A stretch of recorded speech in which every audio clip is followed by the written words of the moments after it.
occupying Gaza, and a new definition of death. It's 5 in 10 from SkyWatchTV. 5 things you need to know in about 10 minutes for Wednesday, August 5th, 2025. I'm Derek Gilbert. If you're watching us on YouTube, thank you.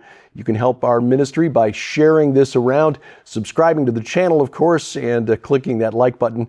But of course, we ask you to stick around after the break, as we'll tell you how to make sure we never get canceled. Item number 5 today, Gaza. It appears that Israel has reached the decision that occupying all of Gaza, a military occupation, is necessary. This is according to Channel 12, a broadcaster in Israel. Correspondent Amit Segal reporting Monday, quote, senior official in Netanyahu's office says the decision has been made. We're going to occupy Gaza, end quote. This official further quoted as saying, quote, if we do not act now, hostages will die of starvation and Gaza will remain under Hamas control, end quote. The ground operation dubbed Gideon's Chariots appears to be winding down as Israel's removed some units from Gaza here in the last few days. Right now, Israel in control of about 75% of Gaza. The southern city of Khan Yunis still under Hamas control, even after more than 18 months of fighting. Frankly, occupying Gaza is probably the only option left to Israel at this point. And I know that there are critics of Israel who will say, see, this is what Netanyahu's wanted all along, ethnic cleansing. No, that is not what's going on here. What is happening is this. The realization is setting in, especially with the release of those videos of the starving hostages over the weekend, that Hamas will not release the hostages because that's their only bargaining chip left. And Hamas will never lay down its arms. The only way for Israel to have any kind of assurance that Gaza and the Arabs there will not commit another October 7th massacre is to finish the job, crush Hamas, and then occupy the Gaza Strip to prevent it from happening again. Frankly, that is the only way this will, again, give Israel any kind of security for those people who live in the Gaza envelope. And the people who say, look, if Israel wasn't oppressing the people of Gaza, they wouldn't be stirred up. I'm sorry, you don't know what you're talking about. Item number 4, disaster relief. President Trump, according to Reuters, issued an executive order Monday announcing new restrictions that would bar federal disaster preparedness funds from going to states or cities that boycott Israeli companies. This order has resulted in a lot of pushback online and social media, but according to this new order, to receive aid from the Federal Emergency Management Agency, FEMA, states must now demonstrate and confirm that there's no policy of severing business ties, specifically with companies based in Israel. Now, as of this recording, there are about 34 states here in the United States that have laws on the books that prohibit boycotts of Israeli companies. This move by President Trump Monday, linking emergency relief funds to Americans to frankly, a loyalty test to a foreign government this is something new. This is unprecedented in American legal and in FEMA history. And in my view, this is a mistake by President Trump. I mean, I am pro-Israel, as you can see by the flags on my lapel here. And Sharon and I going back to Israel for the 5th time in October. We'll tell you more about that after the break. But in an emergency, American citizens suffering from the aftermath of a wildfire or a hurricane or an earthquake or flooding should not be punished because a local political leader, mayor, governor, whatever, is anti-Israel. Should not be allowed. We should not politicize emergency relief from the federal government. I mean, we complained about this last fall when there were FEMA operatives on the ground in Florida in the wake of a hurricane who were telling their people not to go to homes with Trump campaign signs in the front yard. Well, I'm sorry, but this is just as wrong as that. Item number 3 today, payback. New York Post reports the Justice Department is opening a federal grand jury investigation of former Obama administration officials who allegedly conspired to whip up a scandal about President Trump being linked to the Kremlin, Russia. This is the Russia collusion hoax during the 2016 campaign. This legal development opens the door to criminal charges against the likes of former FBI Director James Comey, former CIA Director John Brennan, former Director of National Intelligence James Clapper. I think I called him John Clapper yesterday. It's James Clapper. I misspoke. They could be in legal jeopardy here. It is not immediately clear whether this grand jury would be based in Washington, D.C., which is heavily Democratic, much harder to get indictments there, or somewhere else where the jury pool might be a little more evenly balanced. Item number 2 today, health insurance. A new policy analysis by a health nonprofit finds that our healthcare marketplace insurers want the largest premium increases in more than 5 years. This is ahead of the upcoming Affordable Care Act, or what we colloquially refer to as Obamacare, enrollment period, which comes up in November. This report says there are several factors driving up insurance rates for 2026. Major health insurers are submitting rate filings to state regulators to justify the premium changes. An earlier analysis found that the expiration of enhanced premium tax credits would increase proposed rates by an average of 4%. And on top of that, there would be gross premium increases as healthier people looking at these increases would say, okay, look, if I have to pay as I go, it's going to be cheaper for me than if I actually pay the premiums. Sharon and I have been doing that since 2016. In my case, since I don't yet qualify for Medicare, this kind of caught up to us last year with some medical expenses we hadn't expected. Basically, what we've saved on insurance premiums over the previous 9 years, we are now paying out in healthcare costs. But interestingly, we get like a 25 to 30% discount depending on the procedure because we're self-pay. If you've got insurance, they automatically jack the rates up 25 to 30%. Anyway, the Congressional Budget Office projecting that on average, gross benchmark silver premiums will go up by about 7.9% for 2026. This is because us boomers, I'm at the tail end of the baby boom, are getting older. And as we get older, we need more health care, which drives up the cost of premiums, especially as more people drop out of the pool of people paying in.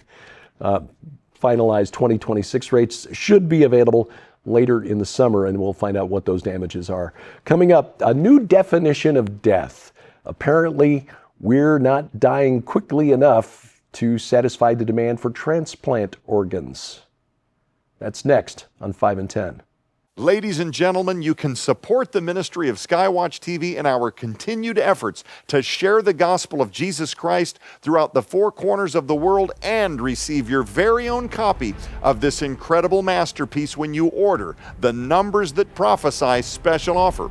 Not only does this incredible opportunity include Troy Brewer's new book, Numbers That Prophesy, Hearing God Through Historic Headlines and Numbers That Preach, but it also includes I Predict. This incredible masterpiece features some of the world's foremost authorities on Bible prophecy, powerful voices like Paul McGuire, Dr. Gordon MacDonald, Troy Anderson, Dr. Larry Spargimino, Derek and Sharon Gilbert, Dr. Thomas Horn, Joel Richardson, Mark Biltz, Carl Gallups, and more, each revealing what they believe lies just ahead in these final prophetic days on earth. But that's not all.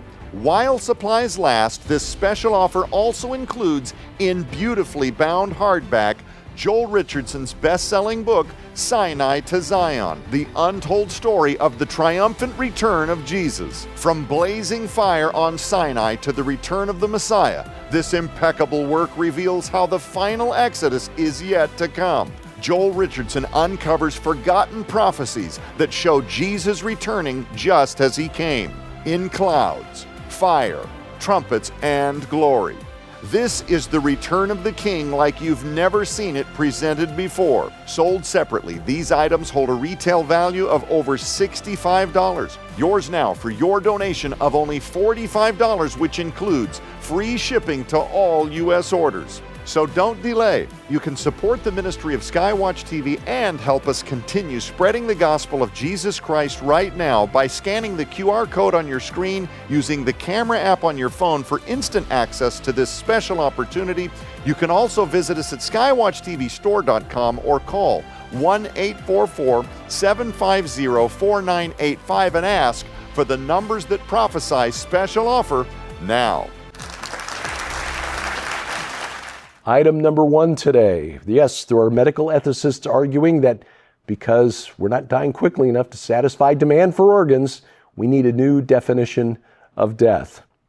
This is op-ed published by the New York Times over the weekend. This comes after an investigation by the Federal Health and Resources Services Administration, the HRSA. Back in March, they reported in its investigation of a procurement organization, an organ procurement organization, or OPO, called Network for Hope, that there were dozens of cases where organ retrieval was nearly begun even though the donors still exhibited signs of life. I mean, obviously, when you want a replacement organ, you want it to be as fresh as possible, but that is pushing the OPOs to be a little more aggressive in determining and in declaring death than some doctors are comfortable with. In fact, there was a case of a Kentucky man named T.J. Hoover. He'd overdosed on drugs in October of 2021, declared brain dead, and his body was being prepped for organ retrieval when he regained consciousness on the operating table, banging his legs and crying. Thankfully, they stopped the process, but not without significant pressure to continue by the representative for the organ procurement organization on hand. This required by law. You got to have a guy there, somebody there from an organ procurement organization. He wanted the doctors who testified in this investigation to continue, even though the guy had awakened. Apparently, Hoover's story is one among many. HRSA reviewed 351 donation-authorized cases and found 73 patients showed neurological activity, and at least 28 patients may not have been actually dead when the procurement process, in other words, organ retrieval, harvesting, began. Well, the guest essayists for the New York Times are arguing that we should just solve the problem by redefining death. Quote, "We need to figure out how to obtain more healthy organs from donors while maintaining strict ethical standards." Well, changing the law doesn't make it ethical. What the National Socialist Party did to Jews in the 1930s and 40s was legal under German law, but it was not ethical. Continuing, new technologies can help, but the best solution, we believe, is legal. We need to broaden the definition of death. How to resolve this debate? The solution, we believe, is to broaden the definition of brain death to include irretrievably comatose patients on life support. Using this definition, these patients would be legally dead, regardless of whether a machine restored the beating of their heart. End quote. Who makes the decision then? The families get to say, okay, pull the plug, and or are they claiming that even though they are still technically alive, even though they're not responsive, they are candidates to have their organs harvested? This is a slippery slope, but this is where transhumanism and technocracy is leading us. The technocrats want to maximize efficiency of resources, and in their view, you and me, we're just resources to be used as they best see fit. New definition of death. Well, this week on SkyWatch TV, we're talking about numbers throughout history that may have prophetic meaning. Troy Brewer, his new book, Numbers That Prophesy, a fascinating discussion. I was honored to sit in for Joe Artis Horn as the guest host this week on SkyWatch TV. You can watch the program right now at skywatchtv.com. Over the air, our broadcast schedule posted at skywatchtv.com/channels. You can also watch it right now on your schedule by adding the SkyWatch TV channel to your smart TV, whether it's Amazon Fire TV, Roku, Apple TV, even Google TV and Android TV. Just go to their app store, find the SkyWatch TV channel, install it, and then all of our video content is there when you want it, whenever you click that remote. We're on the internet as well, youtube.com/@SkyWatchTelevision. Please subscribe, share, click the bell for notifications, hit the like button, leave your comments. You can also find us at rumble.com/SkyWatchTV, or download our free mobile app, and that way you carry our content around in your smartphone or tablet, whether it's iOS, Android, or Amazon Kindle Fire. We have apps for all of those devices and links to their app stores for your convenience at skywatchtv.com/app. In just a few weeks, actually just over 2 weeks now, we will be here in the Ozarks and inviting you to join us for the Remnant Rising Conference. This is from Hear the Watchmen Ministries, this conference in honor of the late Tom Horn. And as a result, all of us from Skywatch TV will be there and speaking. Joe Artis Horn, the host of Skywatch TV. Donna Howell, host of the Donna Howell Show. Nita Horn, CEO of Whispering Ponies Ranch, all talking, as well as Sharon and me. And many of our friends like Vicki Joy Anderson, Nathan Reynolds. We're actually looking forward to making him a friend. We've not met him yet, but his testimony, if you've seen any of his videos online, is absolutely jaw-dropping. Our good friend from the Jim Baker Show, Mondo de la Vega, Jamie Walden, and many others. Dave Hodges of the Common Sense Show. This is an action-packed lineup. Action-packed, a very diverse lineup, let's put it that way. And I understand this, we're just very close to confirming that Trey Smith will also be speaking at the conference. We'll have more information on that in the days ahead, but you can find out more and register now either in person or for streaming video. Now, if you sign up to join us in person in Springfield, Missouri, August 22nd through 24th, use promo code SkyWatch20. That's SkyWatch20 because you save $20 on the registration, and they will also Hear the Watchmen will donate $20 to Whispering Ponies Ranch on your behalf. Now, if you can't make it there, then please consider streaming video of the conference and joining us that way. Streaming video also available through hearthewatchmen.com. The promo code just for the in-person event. Again, more information and registration at hearthewatchmen.com. In October, as I said, Sharon and I going back to Israel. We were checking our itinerary this morning, confirming dates with the wonderful lady Eileen, who boards Grace and Glory, our rescue dogs. And we will be in October, God willing, October 19th through Israel in October 19th through 30th of 2025. We invite you to join us as we take you from north to south, showing you key battle sites in this long supernatural war. Everything from Gilgal, Rephaim, to the Temple Mount, and lots of places in between. We've got a sample itinerary at our website. That's gilberthouse.org/travel, and a link there to the Lipkin Tours website where you can reserve your seat on the bus. Again, gilberthouse.org/travel. Please follow 5 in 10 online. Subscribe to our YouTube channel. That is at 5 in 10. Ask you to subscribe, then share it. Click the bell for notifications. Hit the like button. Leave your comments below. And also on X, formerly Twitter, where we post links to important news stories. X at 5_in_10. And thank you for watching as we keep watch. I'm Derek Gilbert. This is 5 in 10 from SkyWatch TV.